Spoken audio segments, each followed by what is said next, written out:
Bonjour à tous. Alors aujourd'hui, je voudrais vous parler, de quelque chose. Comment réagir dans les relations et notamment plus particulièrement dans la relation de couple quand en fait on se retrouve, face au silence? Alors, c'est souvent quelque chose de très douloureux le silence, parce qu'il est difficile à interpréter. En fait, on est obligé de se baser uniquement sur la communication non verbale quand, l'autre se mue, dans un mur de silence et ça peut être, très, très inconfortable pour celui qui le subit.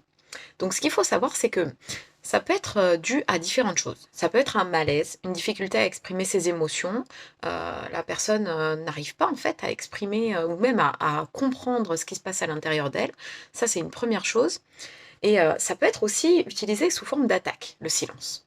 Alors, ce que je vous conseille, c'est de ne pas insister, de dire: «Je vois que tu as besoin de temps, je vois que tu n'arrives pas à parler, OK, quand tu seras prêt, reviens vers moi».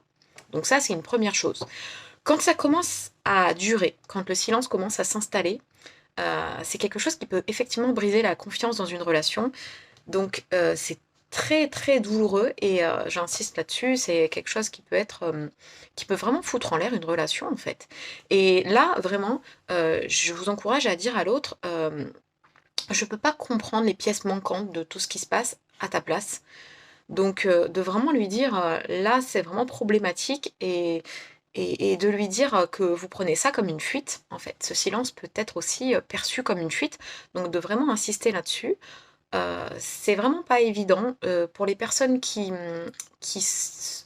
parfois ne savent pas comment s'exprimer et du coup, se retrouvent à émettre du silence, enfin à se retrouver dans cette situation où ils ne parlent plus à leur, partenaire. Moi, ce que je vous encourage à dire, c'est, de même dire: «En fait, je sais pas ce que je ressens. Je sais pas ce que je ressens, j'arrive pas à le dire», plutôt que de ne rien dire. C'est important parce que c'est le pire, en fait, de pas savoir ce que l'autre a en tête, de pas savoir, de se sentir finalement un petit peu puni par son partenaire. On imagine, on interprète, on se dit: «Il a de la colère contre moi», il y a plein de choses qui se passent dans la tête de vos partenaires. Donc vraiment, même si c'est difficile de parler, dites-le. Dites-le, dites: «C'est difficile de parler, pour l'instant je sais pas», mais dites-le, voilà. Hem, je vous encourage vraiment à sortir de ça. Je sais que certaines situations, je le vois dans les rendez-vous de thérapie de couple, ça peut être explosif face à un silence parce qu'on a envie que l'autre il sorte de ce silence, que c'est très difficile.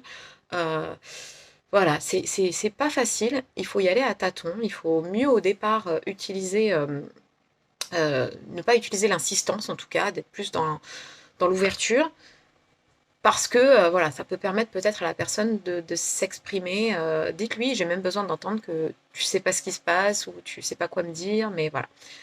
Je vous souhaite à tous une excellente journée. J'espère que cette vidéo vous aura aidé. Au revoir.